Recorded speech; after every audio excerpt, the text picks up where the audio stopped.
చూస్తున్న విశాఖలో దారుణం.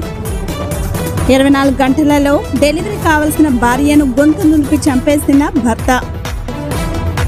మనస్పర్ధల కారణంగా భార్య అనుషకు భర్త జ్ఞానేశ్వర్ మధ్య గొడవ.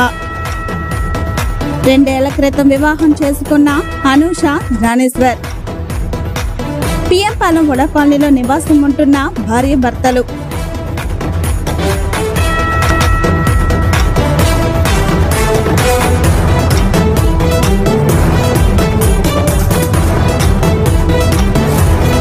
సాగర్ నగర్ వ్యూ పాయింట్ వద్ద 2 ఫాస్ట్ ఫుడ్ నిర్వహిస్తున్న జ్ఞానేశ్వర్.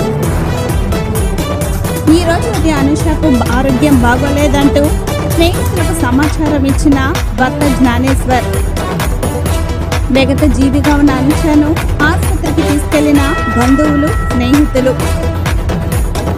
అప్పటికే అనుష మృతి చెందినట్లు చెప్పిన వైద్యులు. అనుష మృతదేహాన్ని కేజీహెచ్ మార్చురీకి తరలింపు. భార్య అనుషను తానే హత్య చేసినట్లు పిఎంపాలెం పోలీసులు ఎదుట ఒప్పుకున్న భర్త జ్ఞానేశ్వర్. భర్త జ్ఞానేశ్వర్ అదుపులోకి తీసుకున్న పిఎంపాలెం పోలీసులు. జ్ఞానేశ్వర్ను కఠినంగా శిక్షించాలని, మరో అమ్మాయికి ఇటువంటి పరిస్థితి రాకూడదని కన్నీళ్లతో వేడుకుంటున్న అనుష తల్లి, స్నేహితులు.